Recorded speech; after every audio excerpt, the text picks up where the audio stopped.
Okay, colloidal solution की बात चल रही थी ना। हाँ, उसमें उसके कुछ प्रॉपर्टीज हमने डिस्कशन किए थे बेटा। क्लियर है ना सबको? बताइए, किसी को कोई डाउट नहीं ना? ओके, तो देखो बेटा, इसमें जो हमारे पास नेक्स्ट जो पार्ट है, इसमें हमने डिस्कशन किया था कंप्लीटली सेंट्रीफ्यूगेशन, ये एप्लीकेशन ऑफ सेंट्रीफ्यूगेशन जो मैंने आपको बात करी थी। ठीक है, उसके बाद हमने सेपरेशन ऑफ इमिसिबल लिक्विड की बात करी थी। मिक्सचर ऑफ कॉमन सॉल्ट जो है बेटा, अमोनियम क्लोराइड जैसे कोई भी सॉल्ट है बेटा, अगर हमारे पास सॉल्यूशन में वो प्रेजेंट है तो उनको सेपरेशन की बात करी थी, क्या क्या मेथड हम यूज करेंगे। नेक्स्ट आता है बेटा क्रोमेटोग्राफी। अब देखो बेटा, क्रोमेटोग्राफी वैसे मैं कहूँगा कि बहुत अच्छा टॉपिक है और थोड़ा सा समझना, क्योंकि इससे इतना कहना चाह रहा हूँ कि बेटा अगर आप समझ पाओगे तो इससे बहुत अच्छे अच्छे क्वेश्चन बनते हैं। तो जेई में जो आपको पूछे भी जा रहे हैं और नीट में भी जो पूछे जा रहे हैं, स्पेशली कि भाई प्रैक्टिकल बेस पार्ट है तो उस बेसिस पे क्वेश्चन बनते हैं। तो हमारे पास क्रोमेटोग्राफी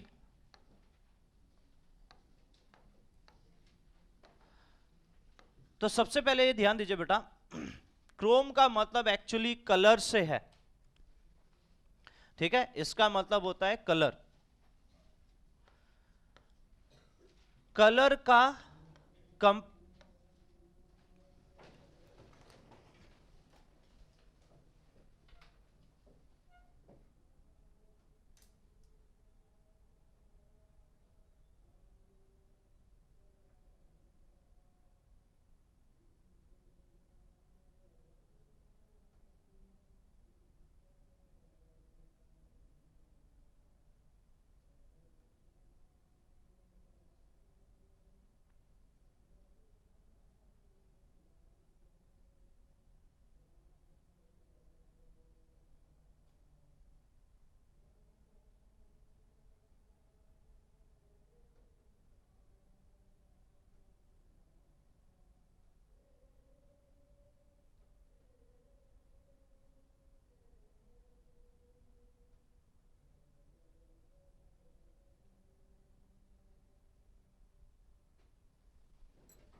ओके, हाँ, तो बेटा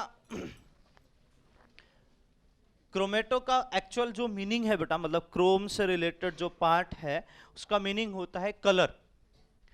और ग्राफी का मतलब जो हमारे पास है वो कंप्लीटली ग्राफ से रिलेटेड है।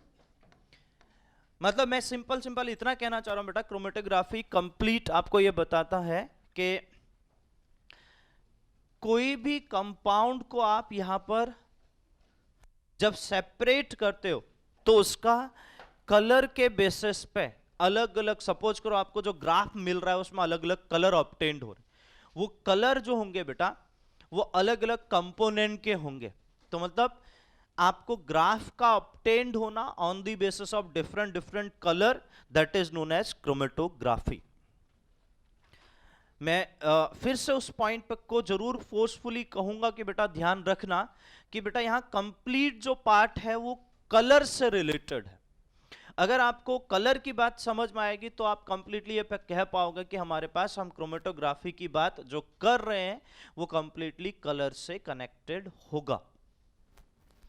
तो पहला पॉइंट। दूसरा पॉइंट बेटा यहां पर मैं इसके दूसरे पॉइंट पर अगर मैं मूव करूं तो वो बेटा ये क्रोमेटोग्राफी एड्सॉर्प्शन फिनोमेना है। It is a adsorption phenomena. It is a adsorption phenomena. अब ये क्या होता है मैं आपको थोड़ा सा ये भी समझा दूं।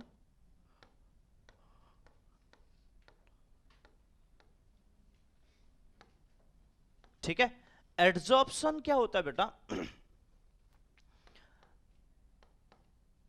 ये एक सरफेस फिनोमेना है। सरफेस फिनोमेना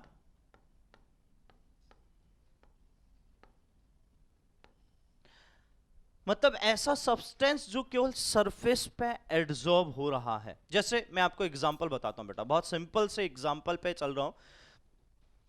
क्लॉयडल सॉल्यूशन भी इसी तरीके से के बात की जाती है।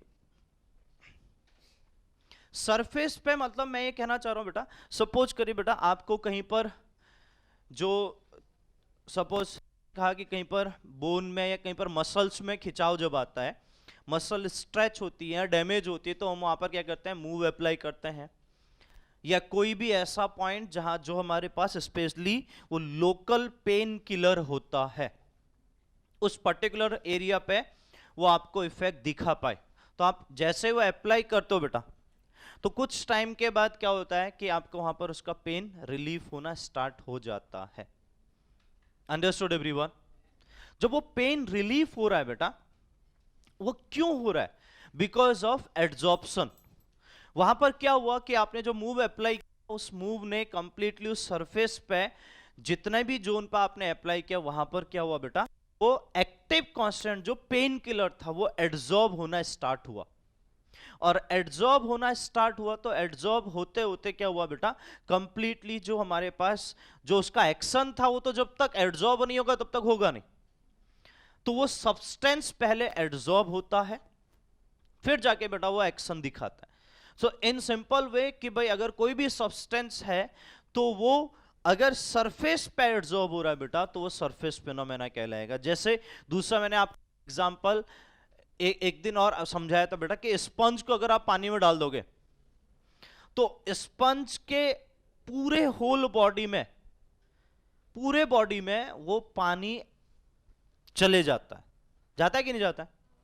तो वो क्या है बेटा, it is a bulk phenomena. Bulk phenomena पूरी बॉडी में जा रहा है, तो उसको हम बोलते हैं एब्जॉर्प्शन, AB।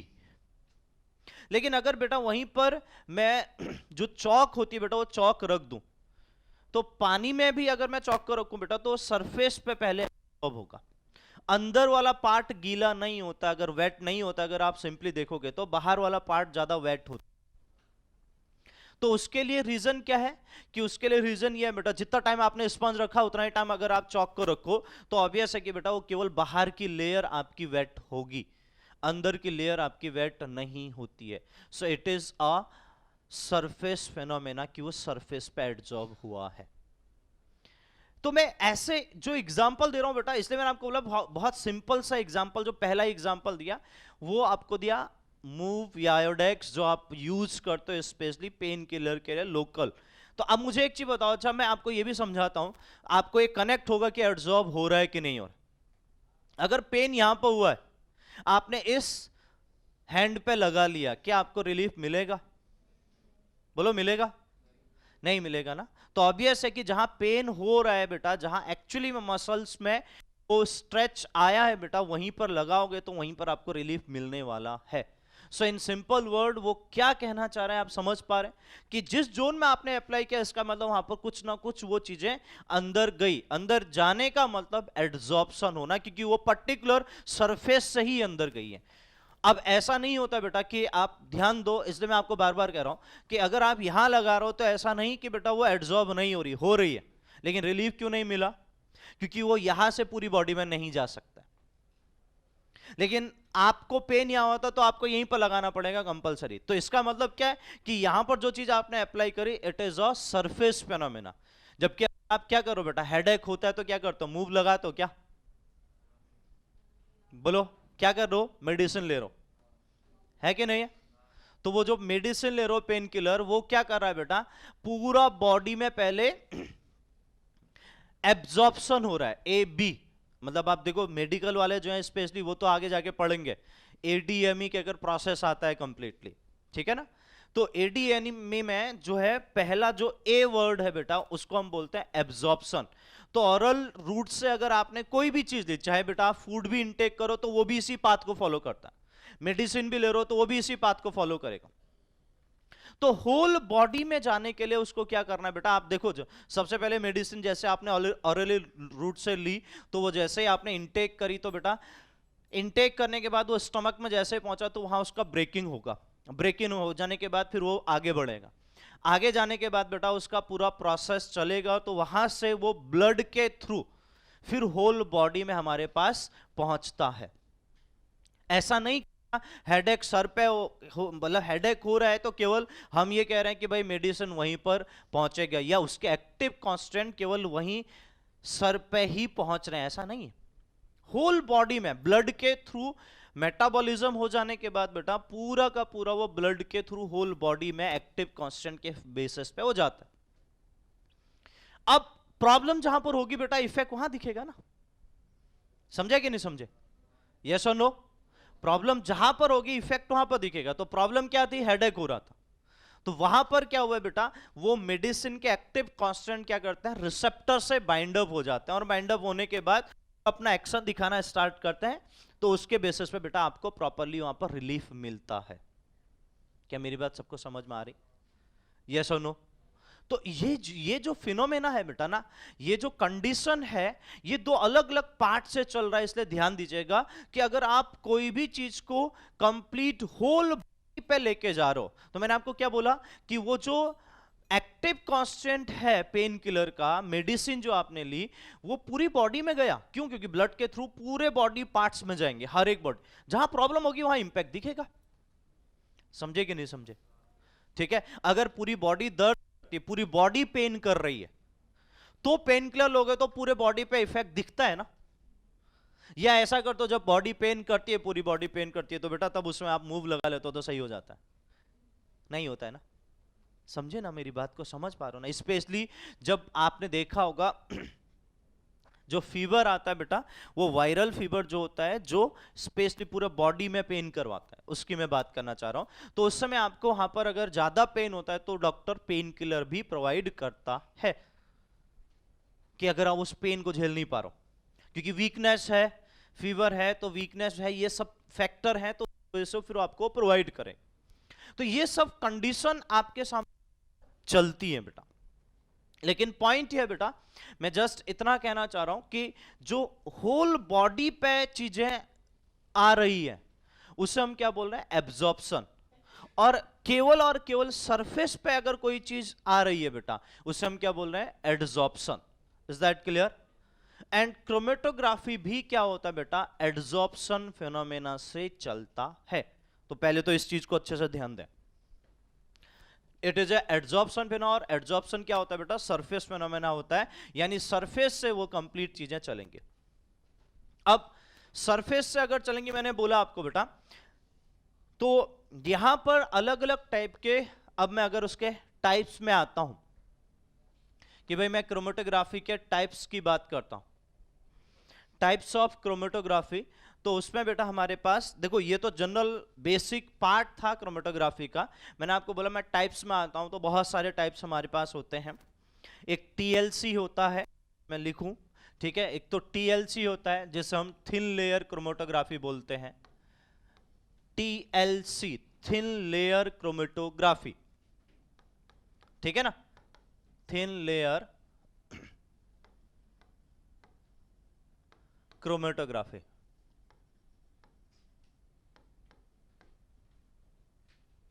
ठीक है? और दूसरा हमारे पास होता है बेटा,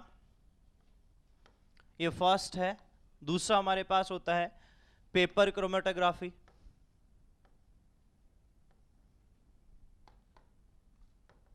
पेपर क्रोमेटोग्राफी। तीसरा हमारे पास होता है कॉलम क्रोमेटोग्राफी।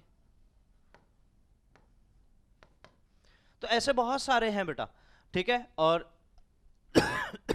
ये जो आपको बताया बेटा, ये बेसिक है जो आपको स्पेशली यहां पर डिस्कशन करना है। इन सब में बेटा मैं एक को एक्सप्लेन करूंगा, बाकी तो क्रोमेटोग्राफी के टाइप्स हैं जो अपने को अच्छे से देख लेने हैं, जो आप जब प्रैक्टिकल यहां पर प्रैक्टिकल ऑर्गेनिक केमिस्ट्री पढ़ोगे आप 11th में आके, तो वहां पर कंप्लीटली आपको देखने को मिलेगा। लेकिन इन जनरल वर्ड कि बेटा हमारे पास क्रोमेटोग्राफी को वैसे बहुत सारे टाइप्स हैं, ठीक है ना? मैंने आपको बोला कि हमारे पास गैस से रिलेटेड भी होता है, गैस क्रोमेटोग्राफी से की बात भी करते हैं, वो बहुत सारे टाइप्स हैं, मैं उन पर नहीं जा रहा हूं, लेकिन बेसिक आपके सामने मैंने रखे हैं। तो अगर मैं उनको बात करूं बेटा, तो यहां पर मैं सबसे इंपॉर्टेंट जो है वो टीएलसी की बात कर रहा हूं। देखो टीएलसी में क्या होता है बच्चों, ये एक बहुत स्पेसिफिक टाइप ऑफ क्रोमेटोग्राफी है। इसमें क्या करते हैं बेटा, हम एक टीएलसी प्लेट लेते हैं, ठीक है, मैं आपको पूरा प्रैक्टिकल ऑब्जर्वेशन बता रहा हूं। टीएलसी प्लेट लिया जाता है। प्लेट का मतलब आप ये समझिए बेटा, उसको आप स्लाइड देखिए, स्लाइड आपने बस स्लाइड समझ के चलो, उसी टाइप की होती है, ठीक है ना, जो आप स्लाइड लेते हो बेटा उसी टाइप का यहां पर टीएलसी प्लेट होती है। इस टीएलसी प्लेट में हम कोटिंग करते हैं बेटा, इस टीएलसी प्लेट में बेटा हम कोटिंग कर देते हैं, और वो कोटिंग हमारे पास होती है बेटा सिलिका जेल, ठीक है। तो हम सबसे पहले इस टीएलसी प्लेट बिल्कुल एकदम साफ रखेंगे, क्लीन, और उसके बाद बेटा हम वहां पर क्या करते हैं, सिलिका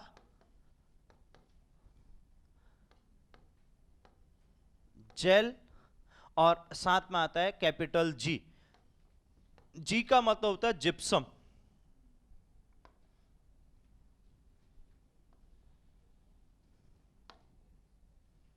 ठीक है। जिप्सम, जिप्सम मतलब कैल्शियम सल्फेट जो है वो सॉल्ट के फॉर्म में वहां पर प्रेजेंट होता है। .12H2O भी होता है वहां पर, मैं उसमें पूरे पार्ट में नहीं जा रहा हूं, आपको बस ये लिखना है कि कैल्शियम सल्फेट का वहां सॉल्ट है, ठीक है। तो ध्यान देना बेटा, इसको बहुत इंपॉर्टेंट चीज आपको बता रहा हूं। अब जब जिप्सम की बात कर रहे हैं बेटा, तो जिप्सम का यूज क्यों हो रहा है, देखो ये सब चीजें मैं आपको बताऊंगा, ठीक है, इसलिए मैं आपको बोल रहा हूं कि आप समझना। होता क्या है बेटा, हमारे पास जो टीएलसी प्लेट है, उस टीएलसी प्लेट में, यानी मैंने आपको बोला स्लाइड देखी होगी, तो स्लाइड में ऑब्वियस है कि बेटा ग्लास जो है बेटा उसका जो लेयर है वो बहुत स्मूथ है, तो वहां पर क्या होगा, सिलिका जेल जो है वो अटैच होना उसके लिए क्या होता है बेटा, डिफिकल्ट होता है। अब सिलिका जेल तो सबने देखा है बेटा, वो पानी की जो बोतल लेते हो या बैग लेते हो उसमें छोटे आते हैं, तो वो जो अगर आप ध्यान दो बेटा, वो मॉइस्चर को क्या करता है बेटा, एब्जॉर्ब ही कर रहा है, सही है कि नहीं है। तो वो कंडीशन को आप समझिए कि वहां से भी आप प्रॉपरली कनेक्ट कर सकते हो। तो अब मुझे ये पता है बेटा कि सिलिका जेल का पेस्ट बना रहा हूं, तो पेस्ट जब मैं ऊपर वहां पर उस पर एक कवरिंग लगाऊंगा, इस तरीके से कोटिंग लगाऊंगा, तो वो कोटिंग अटैच नहीं होगी, स्मूथनेस है, तो क्या स्मूथनेस की वजह से क्या हो जाएगा बेटा, वो नीचे आना स्टार्ट हो जाएगा। आपने देखा होगा ग्लास में आप कोई भी चीज को रख रहे हो, धीरे धीरे नीचे आता, यस और नो, अरे समझे। तो हम क्या करते हैं बेटा, इस जी का यूज करते हैं। जी जो जिप्सम है ये वहां पर अडेसिव नेचर को बढ़ा देता है, मतलब वहां पर क्या कर रहा है कि ये उसको अटैच होने के लिए फोर्स कर रहा है। और जब भी जिप्सम लेंगे तो ये ध्यान दो बेटा, आपने सुना होगा प्लास्टर, इतना तो नाम सुना है सबने, तो प्लास्टर मतलब प्लास्टर ऑफ पेरिस, जनरली उसका नाम पूरा होता है प्लास्टर ऑफ पेरिस। तो calcium sulphate .2H2O that is known as plaster of Paris, ये उसका फॉर्मूला है। और अगर बेटा हम वहां पर क्या कर रहे हैं कि CaSO4 .12H2O, तो जिप्सम बन गया। तो वो जिप्सम भी, उसका काम भी वैसे जैसे आप प्लास्टर में देख रहे हो ना बेटा कि वो हार्डनेस आ जाती है, आपने जैसे उसमें पूरा कोटिंग किया, सबसे पहले आपने वहां क्लॉथ जो आपने वो मेडिकल क्लॉथ जो आपने लगाया पूरा हैंड में वो लगाया, फिर उसके बाद उस ऊपर आपने देखा होगा कि वो प्लास्टर करते वक्त तो जो वाइट, अगर आप उसको सिंपल बोलूं मैं, वाइट सीमेंट इतना समझ लो आप, सीमेंट में तो और भी बहुत सारी चीजें पड़ी रहती हैं बेटा, मैं जस्ट एग्जांपल आपको दे रहा हूं, वाइट सीमेंट। तो वाइट सीमेंट एक टाइप से आप समझो कि उसकी वो कोटिंग करता है वहां पर, और उसको 10-15 मिनट के लिए रखने के लिए बोलता है, और वो 10-15 मिनट में क्या हो जाता है, सेटल। तो सेटिंग ऑफ सीमेंट एक वर्ड आता है, जो सीमेंट का सेट होना उसके लिए कितना मिनिमम टाइमिंग चाहिए, तो उतनी देर बेटा वो सेट हो गया, सेट हुआ तो हार्ड होना स्टार्ट। वही चीज यहां पर भी है कि वो जिप्सम की क्वालिटी क्या है बेटा, कि उसको अटैच करके रखना, हार्डनेस भी प्रोवाइड करना, और हार्डनेस प्रोवाइड करेगा तो बेटा वो उस लेयर से, उस टीएलसी प्लेट से नीचे कम आएगा। अंडरस्टूड एवरीवन, बात समझ में आई सबको। तो वो जो पूरा पार्ट है बेटा, वो पूरा का प्रोसेस यहां पर चल रहा है, वो पूरा का पूरा प्रोसेस इस टीएलसी प्लेट पे हमने अप्लाई कर लिया। अब बेटा मेरी टीएलसी प्लेट यहां पर जो है उसे मैंने जिप्सम लगा के कंप्लीटली उसको यहां पर मेंशन कर दिया। अब इस टीएलसी प्लेट को जैसे ही मैंने इसको इसमें अटैच किया बेटा, उसके बाद वाला नेक्स्ट स्टेप आता है एक्टिवेट टीएलसी प्लेट। उस टीएलसी प्लेट को हम एक्टिवेट करते हैं। अब एक्टिवेट कैसे होता है बेटा, ये भी आपको समझा देता हूं। एक्टिवेट करने के लिए सबसे पहले बेटा हमने उसको क्या किया, जो वो पूरा लेयर लगाई थी, थिन लेयर लगानी होती है, वो थिन लेयर हमें कंप्लीटली लगानी है, अटैच करनी है बेटा। उसके बाद हम उसको एक्टिवेट करेंगे। एक्टिवेट करने के लिए सबसे पहले क्या करते हैं बेटा, उसको एयर ड्राई करते हैं। क्या करेंगे, एयर ड्राई। एयर ड्राई हो जाने के बाद हम उसको क्या करेंगे बेटा, सनलाइट की प्रेजेंस में रखेंगे, जिसमें वो लाइट से पहले एक्टिवेट होगा। फिर उसको वहां से निकाल के बेटा हम ओवन में डालते हैं, और ओवन में डालने के बाद बेटा वहां पर वो near by 120 degree Celsius temperature होता है, जिसमें उसको 2 या 3 मिनट के लिए हम रखते हैं ताकि वो कंप्लीटली एक्टिवेट हो जाए। तो बेटा वो कंप्लीटली एक्टिवेट करना भी बहुत जरूरी है। अगर आपने एक्टिवेट नहीं किया बेटा तो आपको कंप्लीटली उसका रिजल्ट प्रॉपर नहीं मिलेगा। इतनी बात सबको समझ में आई। अब जब एक्टिवेट कर लिया बेटा, ये एक्टिवेट हो चुका है, इसके बाद नेक्स्ट स्टेप देखो, सब कनेक्टेड है। इसके बाद जो नेक्स्ट स्टेप आएगा बेटा, उस टीएलसी प्लेट को मैं फिर से यहां पर आपके सामने ड्रॉ कर रहा हूं बेटा। ये टीएलसी प्लेट में हम एक मार्क करते हैं। देखिए ये पूरे में मैंने क्या लगाया बेटा, आपका सिलिका जेल जी कंप्लीट। अब बेटा हम मार्क कर रहे हैं यहां पर, देखिए ये पूरा मार्क कर लिया हमने, ये पूरा मार्क किया। और ऐसे ही बेटा हम यहां पर भी मार्क करते हैं इस टाइप से, ताकि इससे ऊपर वो ना जाए। तो ये जो मार्क है बेटा, यहां पर हमने क्या किया, यहां पर हमने इस पूरे कंडीशन पे जो सॉल्यूशन हमने, जिसको हमने क्या करना है बेटा, सेपरेट करना है। यानी ये कहां काम आता है, थोड़ा सा आपको समझा देता हूं बेटा। स्पेशली मेडिकल इंडस्ट्री में मेडिसिन बनाने के लिए सबसे ज्यादा यूजफुल होता है। प्लांट से आप एक्टिव कांस्टेंट को निकाल रहे हो। अगर प्लांट जो स्पेशली बेटा आप प्लांट से रिलेटेड जो मेडिसिन बनते हैं, उनमें जो कंपाउंड की बात होती है, एक्सट्रैक्ट करते हो, तो एक्सट्रैक्ट करने के लिए क्या होता है बेटा, कि हमारे पास उनके बहुत सारे प्रोसेस होते हैं। उन प्रोसेस से आपने उसको पास किया, अब आपके पास सॉल्यूशन आ गया। अब सॉल्यूशन में आपको ये आपको पता है कि उसमें बहुत सारे कंपाउंड होंगे, एज अ इंप्योरिटीज भी होंगी। तो आपको ये पता करना है कि भाई वहां एक्टिव कांस्टेंट कहां पर होगा। अब एक्टिव कांस्टेंट जहां पर होगा बेटा, उसको सेपरेट करने के लिए ये पूरा प्रोसेस यूज किया जाता है। उस पूरे प्रोसेस में बेटा मैंने आपको बोला कि भाई इंप्योरिटीज हैं। इसका मतलब आप सिंपली इतना समझ के चलो कि भाई उसमें क्या होगी, कंप्लीटली इंप्योरिटीज होंगी। उस इंप्योरिटीज से मुझे प्योर सब्सटेंस को सेपरेट आउट करना है। अंडरस्टूड, समझे ना मेरी बात को। उस इंप्योरिटीज से मुझे प्योर सब्सटेंस को सेपरेट आउट करना है। अब अगर प्योर सब्सटेंस को सेपरेट आउट करना है तो हमने क्या किया बेटा, ऐसा ही पूरा प्रोसेस जो चल रहा है उसमें हमने वो जो लिक्विड फॉर्म है, ये ध्यान रखना, उसका लिक्विड फॉर्म ही अपने को चाहिए। वो जो लिक्विड फॉर्म है बेटा, उस लिक्विड फॉर्म को हमने क्या किया, उससे एक स्पॉट करने के लिए पूरा आपके पास स्पॉटिंग निडल होती है, जिसमें आप उसके ड्रॉप को लोगे। वो ड्रॉप को उठा के बेटा यहां पर रख लोगे, ऐसे यहां पर एक यहां रखा, एक यहां रखा। सपोज मैंने 3 ड्रॉप रख दिए। इस टाइप से वो सॉल्यूशन के ड्रॉप को आपने, जो इंप्योर सॉल्यूशन ड्रॉप है, सॉल्यूशन जो है बेटा, उसके ड्रॉप को मैंने यहां पर उठा के रख दिया, जो इंप्योर फॉर्म में है। ये पहला प्रोसेस। क्या इतनी बात सबको समझ में आई? ठीक है। अब ये हाइट मुझे पता होगी, ये हाइट मुझे पता होगी, ठीक है, क्योंकि मैं मेजर करूंगा।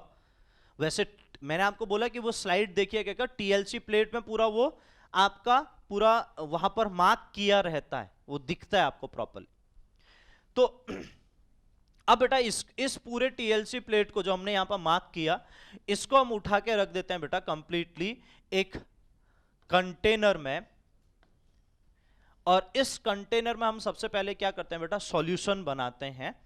सॉल्यूशन यहां पर बेटा जो सॉल्वेंट है वो 3:2:1 के रेशियो पे होता है, 3:2:1 के रेशियो पे होता है। मतलब अगर 3 पार्ट वाटर है तो 2 पार्ट एल्कोहल है तो 1 पार्ट एसीटोन होगा। और ये सॉल्यूशन वेरी कर सकता है, मैं ये फिर से बोल दूं आपको, ये सॉल्यूशन वेरी कर सकता है अलग अलग टाइप ऑफ कंपाउंड को सेपरेट करने के लिए, यहां तक कि उसका रेशियो भी चेंज होता है। लेकिन जो जनरली हमने किया है मैं वो आपको प्रॉपर्ली बता रहा हूं। तो उस बेसिस पे बेटा यहां पर सॉल्यूशन हम फिल कर देते हैं। ये कंप्लीट यहां पर क्या होता है, आपका सॉल्यूशन फिल होता है। इस सॉल्यूशन में हमने क्या किया बेटा, इस टीएलसी प्लेट को डिप कर दिया। अब ये टीएलसी प्लेट जैसे हमने डिप करी बेटा, मैं आपको जस्ट बताना चाह रहा हूं, ये टीएलसी प्लेट को हम इस तरीके से यहां पर डिप कर देते हैं। ये टीएलसी प्लेट को जैसे हमने डिप किया बेटा, इस पे जो आपका यहां पर मार्क किया हुआ है बेटा, और वहां पर जो स्पॉट लगाए हैं, ये इस तरीके से पूरा आपका प्रॉपरली डिप करने के बाद हम इसको छोड़ देते हैं कुछ टाइम के लिए।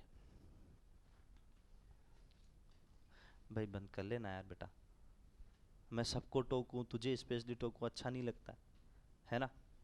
जब करना है तो घर से कंप्लीट करके लाओ ना यार, ठीक। ओके, अब जैसे इसको मैंने डिप किया बेटा, तो जो स्पॉट लगे वो स्पॉट कंप्लीटली आपके क्या होता है बेटा, अब जो प्रोसेस चल रहा है, मतलब मैं इसलिए कह रहा हूं कि बेटा ये बहुत इंपॉर्टेंट है, मैं फिर से बोल रहा हूं, हर बार जेई में और नीट में अब इससे क्वेश्चन बनना स्टार्ट हो चुके हैं। जितना प्रैक्टिकल आपको बता रहा हूं इतना फिर वहां आपको सीखने को नहीं मिलेगा,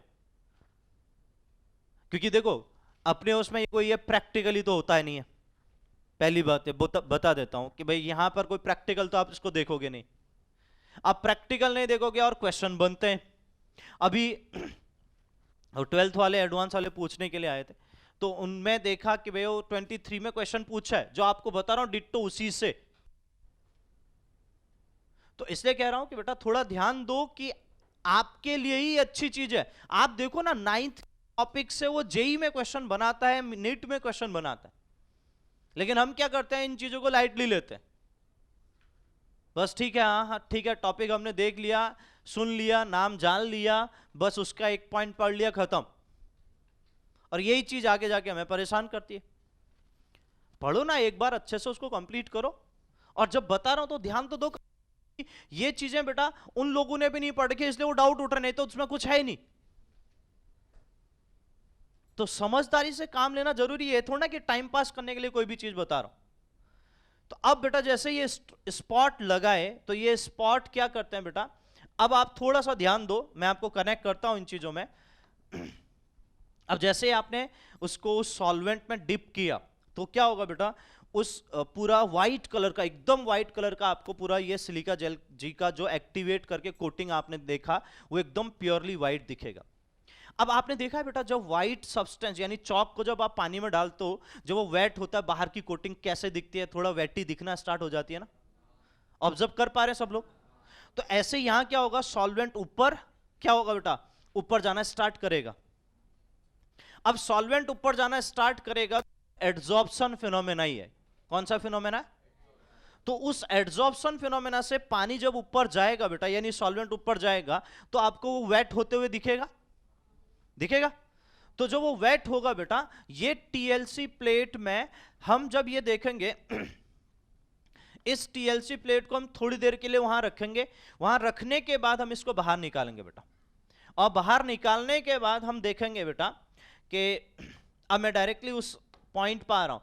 हम देखेंगे कि बेटा ये 3 स्पॉट जो यहां पर मैं मार्क कर दूं, अगर ए, बी और सी, तो ये 3 स्पॉट, एक स्पॉट मुझे यहां दिखा ए, एक स्पॉट मुझे यहां दिखा बी, एक स्पॉट मुझे यहां दिखा सी। मतलब ये मेरा ऊपर का जो ले कोटिंग था उससे नीचे की मैं बात कर रहा हूं। अब तीनों स्पॉट लगाए एक ही पॉइंट पे, दिखे अलग अलग पॉइंट पे। क्या मेरी बात सबको समझ में आ रही? सबसे पहला पॉइंट कि ऐसा क्यों हुआ होगा। अब देखो, अब इंटरेस्टिंग बात है जी।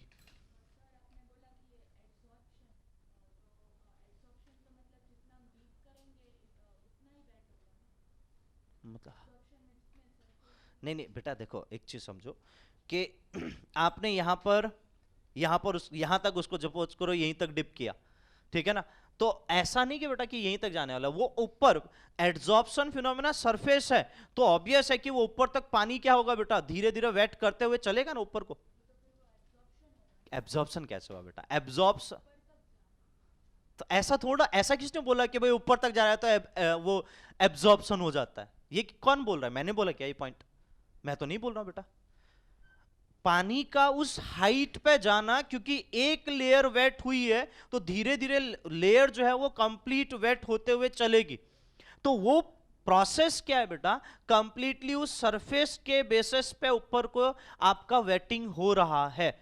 मतलब मैं जस्ट इतना कहना चाह रहा हूं, आप अगर आप समझ पा रहे हो बेटा जो आप ये कहते हो बेटा, प्लांट में जो पानी ऊपर आपका जा रहा है बेटा, उस तरीके से ये पूरा प्रोसेस में भी वाटर जो है बेटा धीरे धीरे क्या हो रहा है, ये सॉल्वेंट जो है वो धीरे धीरे क्या हो रहा है, वेट होते हुए जा रहा है। मतलब आप ये कहो ना, चौक को अगर आप प्रैक्टिकली देखना बेटा आज आप घर पे जाके, तो आपको ज्यादा रियलाइज हो पाएगा। चौक को अगर आप पानी में यहां पर डिप करो, आप ये देखोगे कुछ टाइम के बाद वो इधर बाहर साइड इधर भी वेट होगा, डिप भले आपने इतना किया, बिकॉज ऑफ द वाटर जो है बेटा वो ग्रेविटी के अगेंस्ट ट्रेवल करता है जब उसको एड्सॉर्प्शन फिनोमेना मिलता है, और वही चीज यहां पर भी चल रही। समझे कि नहीं समझे, ये प्रैक्टिकली देख सकते हो घर पे, मतलब अगर आप कर रहे हो तो चौक को डिप करके आप देख सकते हो। मैं ऐसा नहीं करूंगा कि पूरी चौक को ऐसे डिप करो, आप ऐसे भी डिप करोगे तो आपको वेट होते हुए दिखेगा, तो वही यहां पर भी चल रहा है, ठीक है ना। अब क्या हुआ बेटा, ध्यान दो जब ये कंडीशन दिखी, हमने टीएलसी प्लेट को बाहर निकाला और हमने देखा कि तीनों के तीनों स्पॉट अलग अलग गए। अब ये पता कैसे चला कि तीनों के तीनों स्पॉट अलग अलग जगह गए, एक मिनट, ये तीनों के तीनों स्पॉट अलग अलग पोजीशन पे पहुंचे, ये पता कैसे चलेगा, ये पता चलेगा बेटा क्योंकि अभी मैंने तो आपको बता दिया कि तीनों स्पॉट अलग अलग दिखे, क्योंकि अब पानी के साथ ये तीनों स्पॉट जा रहे हैं ऊपर, तो मुझे थोड़ा पता बेटा कि ये तीनों स्पॉट कहां पर पहुंचे। सपोज करो मैंने कहा कि भाई मैं इस लाइन तक मेरा मार्क था, मैं यहां तक इसको वेट कर रहा हूं, ठीक है, अगर मैं यहां तक वेट कर रहा हूं, अगर सी पॉइंट यहां पर पहुंचा है तो मुझे दिख नहीं रहा बेटा कि सी पॉइंट वहां पर है, मैं कैसे देखूंगा ये मैं आपको आगे बता रहा हूं। हाँ बोलो।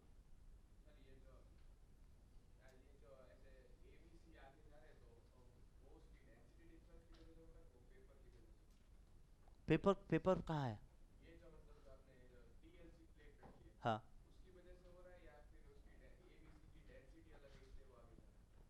मैं आ रहा हूं बेटा, उस पॉइंट पे आ रहा हूं, अभी मैंने कोई डिस्कशन नहीं किया है वो क्यों होगा, मैं अभी उस पॉइंट को एक्सप्लेन नहीं किया हूं, वो पॉइंट आएगा तो उसके बाद आप कनेक्ट करना, ठीक है ना। तो इतना समझ में आया, पहले बताओ हाँ कि ना। ठीक, अब बेटा नेक्स्ट जो पॉइंट आता है कि ये जो हमें ए बी सी हमने जो पॉइंट उठाए और जो उन पॉइंट को रखा अलग अलग स्पॉट बना के, ये तभी होता है बेटा जब इस टीएलसी को, सपोज ये यहां तक मार्क था और ये यहां तक मार्क था, अब वो इस पूरे पार्ट में मैंने यहां तक वेट कर लिया, सपोज करो इस टीएलसी प्लेट को उठा के बेटा फिर से हम एक चैम्बर में रखते हैं जिसे हम बोलते हैं completely iodine chamber, I2 chamber, ठीक है। और ये अलग अलग तरीके से बहुत जगह पर होता है, तो इसलिए आप ऐसा नहीं कि केवल इसी में ये पॉसिबल है, मैं ये कह रहा हूं, ठीक है ना, इसलिए ध्यान रखना। तो जब जैसे हमने इस चैम्बर में इस प्लेट को रखा, तो अब जो स्पॉट थे उसके बाद ये स्पॉट अब मुझे प्रॉपरली दिखना स्टार्ट हो गए बेटा। देखो अब ध्यान दीजिएगा, सपोज ए यहां पर मैंने आपको मार्क किया था, सी यहां पर किया था और बी यहां पर किया था, ये ए बी और सी ये मार्क मैंने यहां पर कर दिए। अब तीनों के तीनों पॉइंट मुझे अलग दिखे, अब ये पता कैसे चलेगा कि भाई ये ए ही था, भाई ये तो यहां से पता चलेगा ना कि इसको ए दिया था तो ए यहां से यहां तक जो गया, ऐसा नहीं कि अपने रास्ते चेंज करेंगे, ये ध्यान रखना, ये सबसे इंपॉर्टेंट पॉइंट है। वो पार्टिकल अपना रास्ता चेंज नहीं कर सकता। अगर वो चेंज हो गया तो मतलब आपको गड़बड़ दिखेगा। ये कैसे पता चलता है ये भी आपको बता दूं। मतलब देखो ये सब प्रैक्टिकल ऑब्जर्वेशन है। ये पता चलता है कि आप उसको बैक साइड से देखो, टीएलसी प्लेट को उसके बैक साइड से देखो, और बैक साइड से कंप्लीटली ग्लास होगा तो आपको ऑब्जर्व होगा कि वो पार्टिकल उस लाइन पे सीधे चला है, वो दिखता है प्रॉपरली। ठीक है ना। अब मैंने तो ये प्रैक्टिकल किया इसलिए मैं आपको पूरा रियलाइज करवा पा रहा हूं बेटा। अब क्या हुआ बेटा, ये सीधे अपने लाइन पे चलेंगे तो जिसकी जो लाइन होगी उसी लाइन पे वो स्पॉट हमें दिखेगा कलर के फॉर्म में। ये यहां से ये यहां जब ट्रांसफर हो रहा है बेटा जाके मुझे वो कलर दिखता है, और वो कलर तीनों के तीनों कंपाउंड के यानी एबीसी स्पॉट के अलग अलग होते हैं। अब जब ये पता चला कि भाई तीनों स्पॉट तो हमने एक ही सॉल्यूशन से लगाए थे, बात समझ में आ रही, लेकिन अब मुझे कलर तीनों का अलग अलग दिख रहा है। इससे क्या कंप्लीटली कनेक्टिविटी मिली कि तीनों में अलग अलग कंपोनेंट प्रेजेंट हैं। अब इससे भी ये पता चला, इसका मतलब उस मिक्सर में मेरे पास 3 टाइप के कंपाउंड प्रेजेंट हैं, और वो 3 टाइप के कंपाउंड प्रेजेंट हैं तो कौन ज्यादा ट्रेवल किया कौन कम ट्रेवल किया, जो यहां से स्पॉट से पता चल रहा है, इसका कंप्लीट कनेक्शन है बेटा आपने जो सॉल्वेंट लिया है उससे।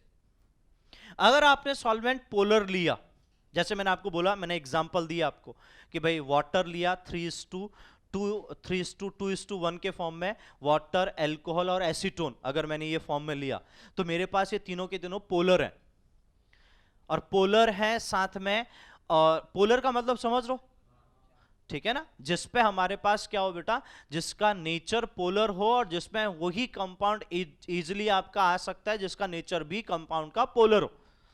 तो अब कंपाउंड अगर यहां पर वो मिक्सर पोलर बना था तो उस पोलर में ऑब्वियस है कि बेटा हमारे पास क्या होगा कि सेकंड कंडीशन जो आएगा हमारे पास, वो कितना ट्रेवल किया है ये डिपेंड करेगा बेटा उसके पोलर नेचर पे।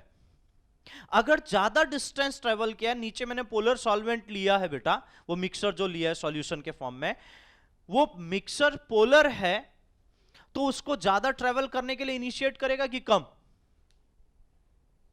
बताओ, ज्यादा, तो ज्यादा ट्रेवल करवाएगा कि कम।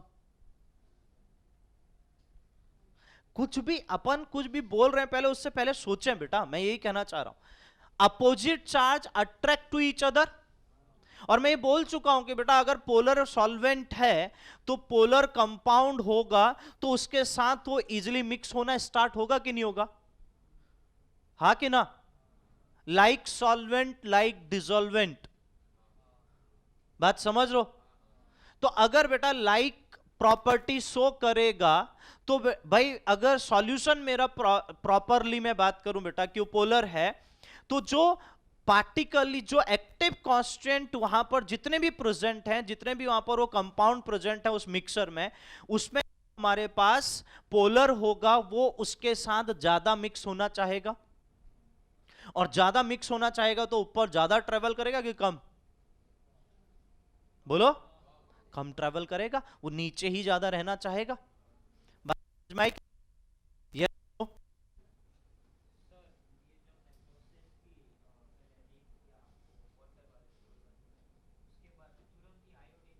हाँ, मतलब हल्का ड्राई करना पड़ता है, ज्यादा एकदम तुरंत तो नहीं है, क्योंकि तुरंत करने में बेटा वो हो सकता है कि भाई आपके वो जो स्पॉट है वो प्रॉपरली आपको दिख ना पाए कलर के फॉर्म में, क्योंकि कलर तभी आएगा जब वो ड्राई होगा, तो हल्का ड्राई करना पड़ता है। ठीक है, वो बात तो ठीक है, लेकिन मेजरली क्या है बेटा, उसको हम कलर चैम्बर में यानी आयोडीन चैम्बर में इसलिए डालते हैं ताकि कलर के स्पॉट दिखे।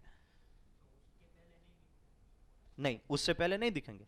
उससे पहले मैं अभी तो यही तो बोला ना बेटा कि कलर उससे पहले नहीं दिखने के पीछे रीजन क्या था कि भाई वाटर था, वो कलर नहीं दिखा सकता है, नहीं दिखा सकता, केवल स्पॉट हमें ऑब्जर्व हमें करने के हमने कितने स्पॉट लगा रखे हैं, और उससे वो जो ट्रेवल किए हैं वो कंप्लीटली पता चलेंगे जब तक हम उसको कलर चैम्बर में नहीं डालेंगे, यानी आयोडीन चैम्बर, तभी जाके कलर दिखेगा, अदरवाइज नहीं दिखेगा। ध्यान रखना, ये जो कंडीशन बताई, बात समझ में आई।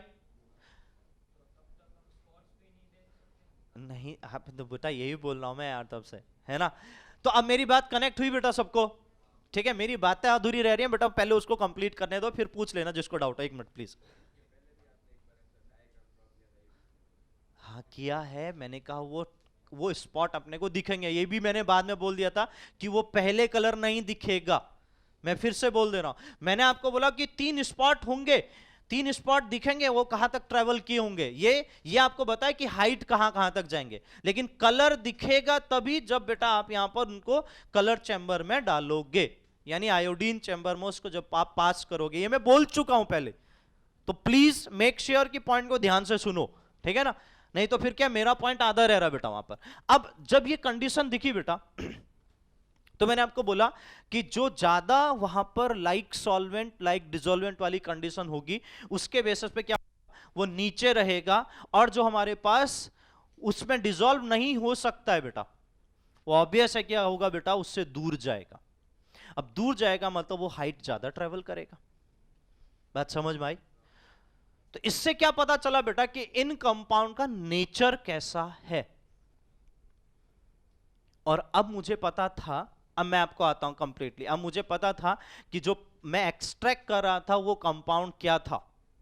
वो कंपाउंड के बारे में मुझे बेसिक तो पता है कि वो कंपाउंड कैसा है, उसका स्ट्रक्चर क्या है, कैसा है, तो मैं यहां से डिफरेंशिएट कर सकता हूं कंप्लीटली कि वो हमारे पास कहां पर होगा। तो जो मुझे सपोज करो, मैं ये मानता हूं कि भाई यहां पर मान ले रहा हूं मैं, हाँ ठीक है, जरूरी नहीं कि ऐसा ही हो, कि ए मेरा एक्टिव कॉन्स्टिट्यूएंट है, एक्टिव पार्ट है जिसमें जो मुझे एक्सट्रैक्ट करके अलग निकालना है। अगर एक्टिव पार्ट है तो बेटा इस एक्टिव पार्ट को मुझे सेपरेट करना है, तो मुझे वो कहां पर मिलेगा, यहां पर मुझे पता चल गया। तो अब मैं क्या करूंगा बेटा, नीचे से ये जो हाइट मैंने आपको बोला ना, ये हाइट हमें पता होती है, वो मार्क किया रहता है, ये हाइट मुझे पता होगी, प्लस उसने कितना डिस्टेंस ट्रेवल किया वो पता होगा, दोनों का रेशियो लेता हूं तो मैं RF वैल्यू मिलती है वो बात की बात है, वहां पर नहीं जाना आपको, मैं फिर से बोल दे रहा हूं, वो जो RF वैल्यू है, वो RF वैल्यू से हमें कंप्लीटली ये पता चलता है कि कितना डिस्टेंस जो उसने ट्रेवल किया है उसके बेस पे वो कहां पर प्रेजेंट होगा, और उसको एक्सट्रैक्ट करने के लिए हमें क्या प्रोसेस आगे फिर करना होगा। और ही हमें इस TLC प्लेट को उसके बाद बेटा हम वहां पर TLC के लिए ग्राफ वाले पार्ट में डाल देते हैं। फिर हम क्या करेंगे बेटा, एक मशीन होती है कंप्लीटली, उसमें हमने TLC प्लेट को एंटर करवाया, इतना करने के बाद जैसे एंटर करवाया बेटा, अब वो पूरा उस पूरे ऑब्जर्वेशन को रीड करेगा, और रीड करने के बाद फिर आगे का पूरा प्रोसेस को ऑब्जर्व करके फिर आगे आपको क्या करेगा बेटा, एक ग्राफ बना देगा। जैसे मैंने आपको क्रोमेटोग्राफी का पहले एग्जांपल दिया था कि क्रोमे का मतलब होता कलर।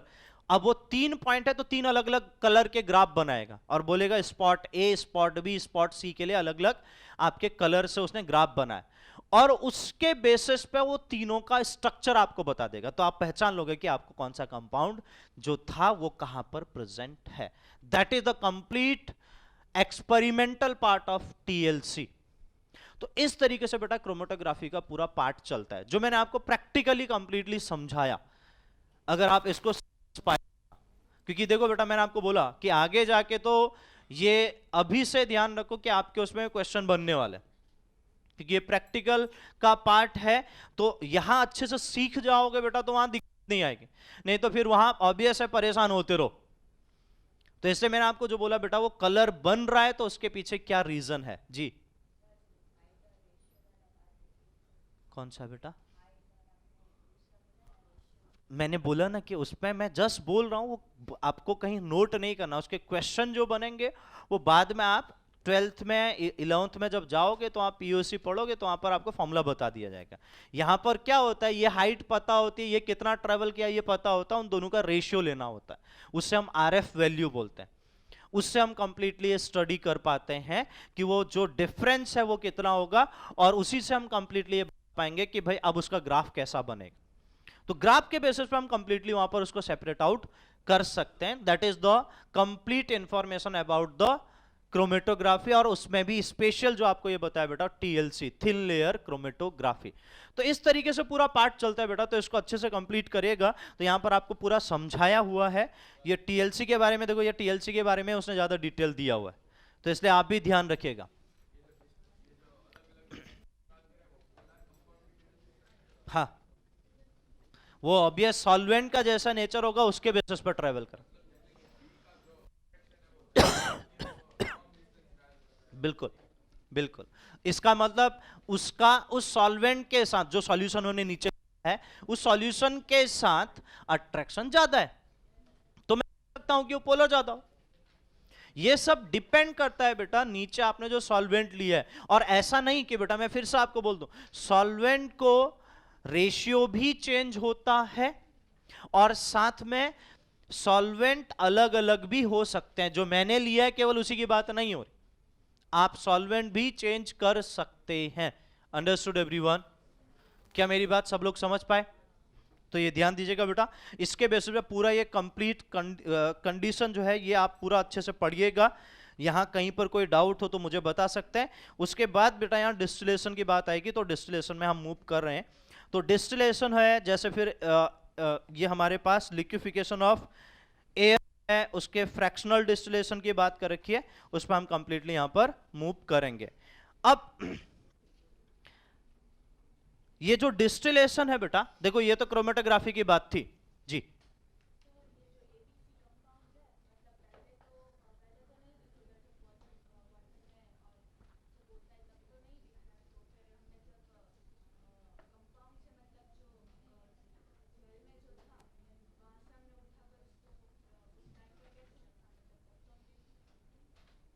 मैं समझा नहीं, क्या हुआ बेटा?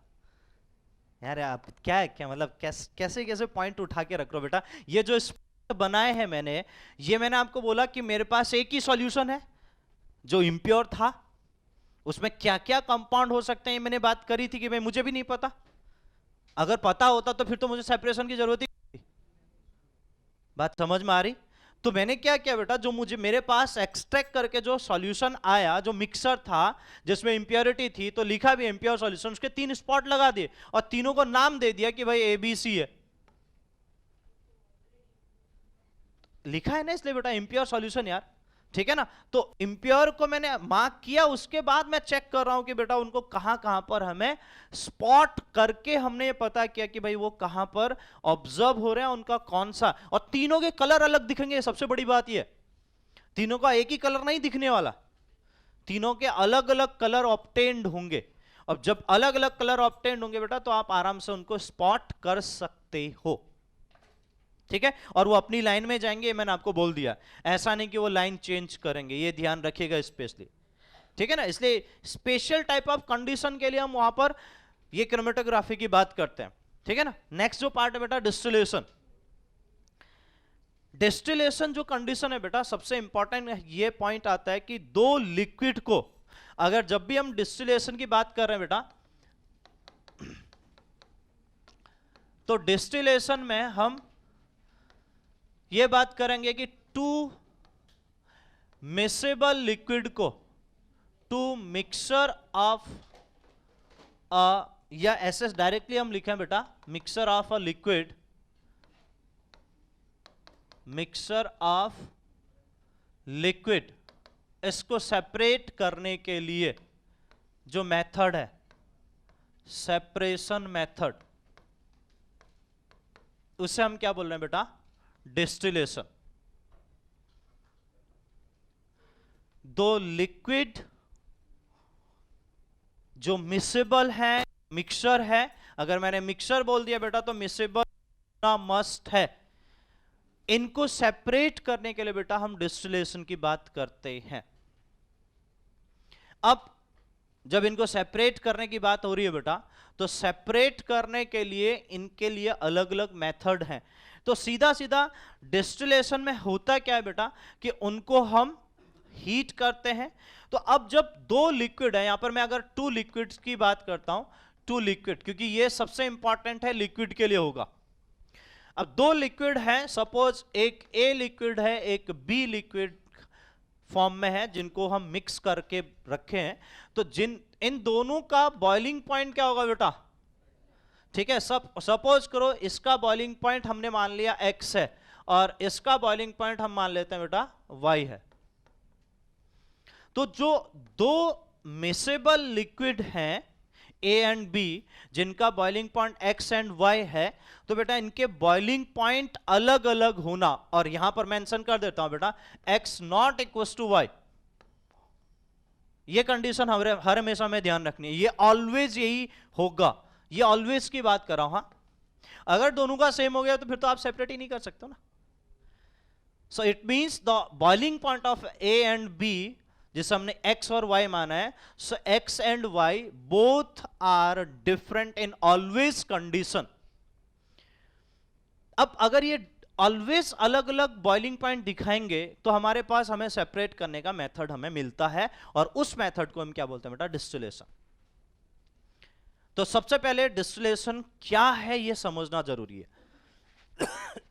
डिस्टिलेशन है कि दो मिक्सेबल या मिक्सर जो फॉर्म है बेटा, जिसमें कम से कम दो लिक्विड हो, उनको सेपरेट करने के लिए, और दोनों के दोनों लिक्विड हो ये भी ध्यान रखना बेटा, उनको सेपरेट करने के लिए जो हम मेथड यूज कर रहे हैं, जिनके बेसिस पर हम ये डिसाइड कर पाते हैं कि उनका बॉइलिंग पॉइंट अलग अलग होता है, तो बॉइलिंग पॉइंट डिफरेंट होने की वजह से बेटा हम उनको क्या कर लेते हैं, सेपरेट कर सकते हैं उनके बॉइलिंग पॉइंट के बेसिस पे ही। और उसके लिए जो मेथड यूज की जाती है बेटा, उसे हम क्या बोल रहे हैं, distillation. Is that clear everyone?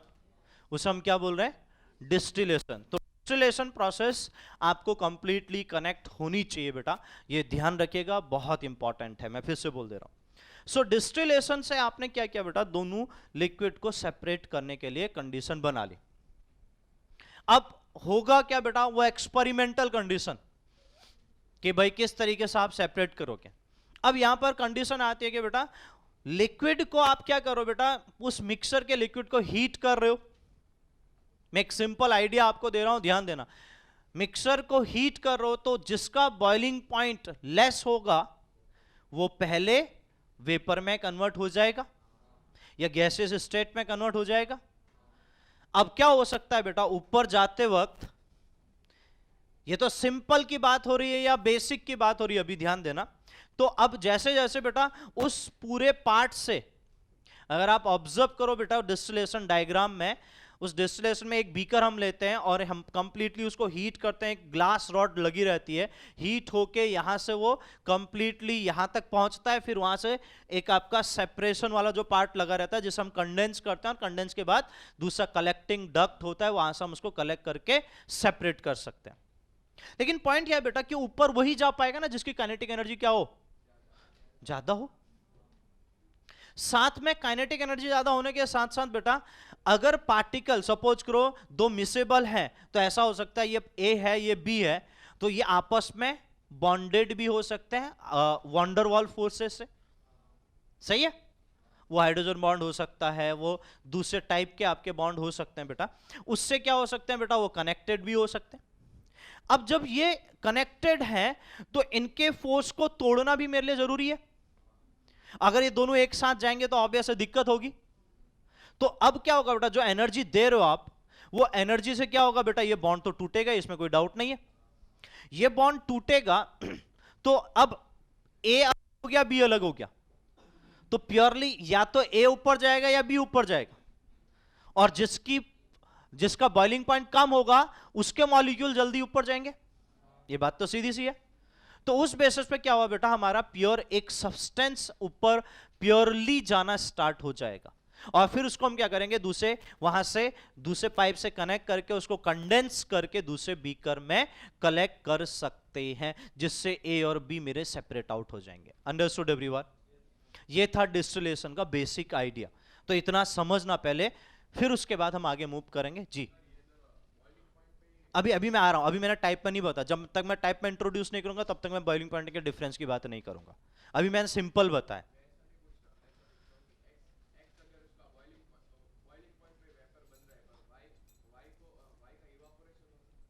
क्या बोला?